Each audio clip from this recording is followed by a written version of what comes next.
Hello guys. To solve forensics Warmup 2 we need to download the file from the link provided in the problem statement. Now let's open the terminal and locate the downloaded file. Use cd to change directory. Now let's try opening the file.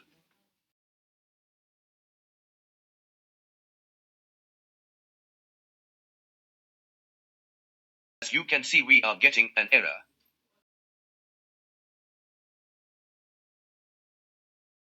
Let's try checking the file details using the command file followed by file name. Now that we know the file format is JPG, let's convert the file extension from .png to .jpg.